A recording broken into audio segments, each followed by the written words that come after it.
For many years, I had big dreams to record another album. And you know what I did? I sat on that dream for almost a decade, fighting an inner battle of self-doubt and questions like, but why though? And maybe you're not ready yet. Or even maybe you're actually not good enough. And you know what? That battle was exhausting. But what eventually became more exhausting was letting this thought of wanting to record another album take up space in my head. I actually became so weighed down by this thought that eventually it started to feel like maybe it would just be easier to actually do it. So today I wanted to talk about how I did it anyway, in hopes that maybe if you have a project, big or small or whatever, maybe it'll give you an idea of how to start doing it yourself. You know, for some reason, I got this thing that whenever I accomplish any sort of task on my to-do list, I so quickly just want to assure people that, this wasn't easy. Just because I know, especially with the internet, it's compare city on this place, And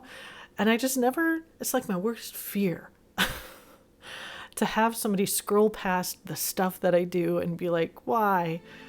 Look at her and why me and all this stuff. And it's like, I get it. Like, it's tough. It's tough to do things. So that's why I always want to make sure that I mention it was tough for me. It was tough for me, and I get that it's tough. It's tough. Everyone's got their own challenges that they got to deal with, but I just always feel this need to assure people listen, I got those thoughts. We're battling. We're all in this together. We're all battling this silly little area together, And today I'm here to expose this little guy, really lift the curtains and show you just what a mess is going on in here whenever I'm doing something. Just for fun, Maybe it'll be fun. Maybe it'll be nice. No. So like I said, for pretty much over a decade, I managed to mull over the idea of wanting to record another album. It's definitely something I wanted to do, but anytime I convinced myself that it was time to take steps in that direction, my brain always had something to say about it. And you know what is funny now? Because looking back, now that I've done it, and I try to think about what my brain was going on about, I can't even really remember it all. It was fine. We did it. We got through it. But your brain is like, oh no, but why? But what if, what? And it's just like, what was I going on about?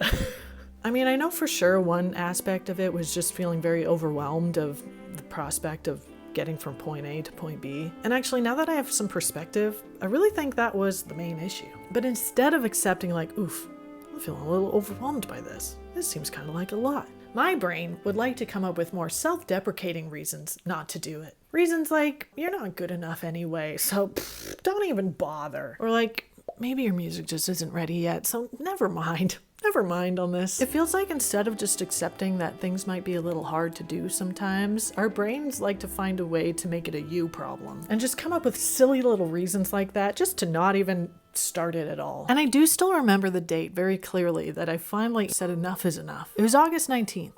2019. The band I was previously in had just broken up, which meant that I had little to distract me from all the stuff going on in the back of my head. And I just so clearly remember this moment where I decided for myself that I was ready to put my fists up and battle this thing out. I was ready to fight. I was ready to fight my stupid little head. Because at that point I felt like I had a pretty good grasp of the excuses my brain was about to come up with. And I was ready to karate chop my way through them all. And what's funny to think back on now is, kind of like what I mentioned at the beginning, the minute that I had this sort of brain shift that no, you're going to do it, you're going to fight, and you're going to get through it. The minute I had that thought, what immediately came after was, you're going to do it, and you're going to help other people do it too. And I decided that anytime these, self-deprecating thoughts were going to pop up in my head, that I was going to pick up my camera and kind of just film it all and just talk it all out and be like, this is what I'm thinking, and this is why I'm going to do it anyway, and this is, why you can do it too. It's just immediately I went from you're going to do it, you can do it, but we're going to help other people and everyone. I hadn't even done it yet. And I was already ready to, change the world about it. But yeah, I just wanted to kind of show people in real time just how many self-doubt thoughts that came up when you try to do a single thing. And I was going to film it all, show it all, just really expose myself to the max. And I just thought, wow, this is going to be so cool and so helpful to give people a real behind the scenes look into my personal self-doubt battle. And at the time I felt like nobody was really talking about self-doubt and what a doozy it can be.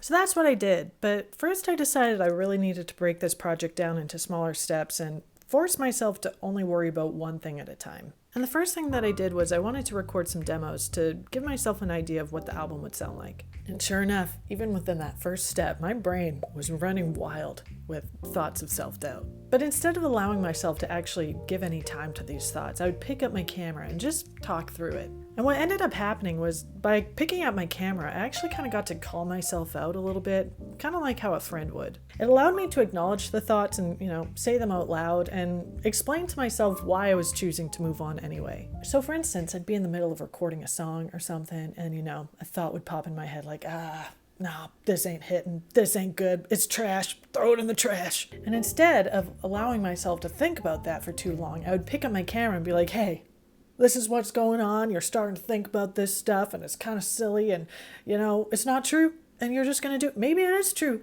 maybe it is, maybe it's not, but who cares? I want to do it, I'm going to do it. Just kind of give myself a little pep talk and move through it. Because really at the end of the day, you're not getting better at anything by not doing it, right? But again, it's just kind of funny because when I was doing the videos, in the back of my head, I always imagined the audience that would be watching it at some point and, how cool it would be to share those moments with people. I really had these big dreams of posting every one of those clips to the world and just show you this is what it's like. This is the real deal stuff. But what actually happened was doing that helped me.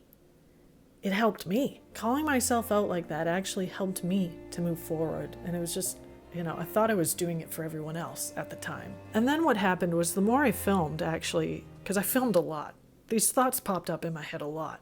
But the more I filmed, the more I actually kind of started getting overwhelmed by like, wow, this is going to be a lot of footage to go through. But what I realize now is that I don't think it's really about each individual clip and sharing all of those moments with you. Because the thoughts, all the thoughts already. Those fun little self-deprecating little self-doubt nuggets. We all have them. We all love them, don't we? But what I really think was the learning moment was just the act of calling yourself out like that. Just shaking yourself out of those moments a little bit and being like, hey, stop that.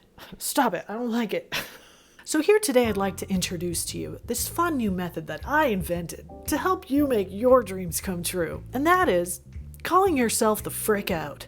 And for me, I really found video a good method to do that. I mean, it's something I'm comfortable with, but I really felt like it gave me an opportunity to say these silly things out loud, which just helped it all feel a little less scary and less weird. But I would imagine journaling to have a similar effect, or maybe even like meditation, if you're into it. Just finding some way to call yourself the frick out.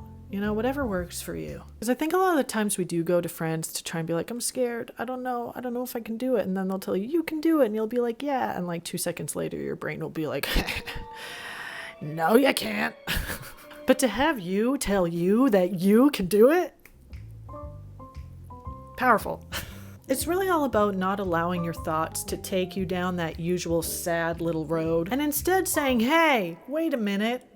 Shut up in there. So yeah, try telling yourself to shut up. That's what I'm getting at. That's the ending of this video. The key to living your best life and doing all the things you want to do is just saying shut up in there. That's it. Try it. I think it's a thing. I think it's a thing. That's how I did it. Let me know how you do it.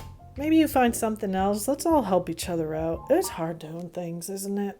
Being a person, making it happen.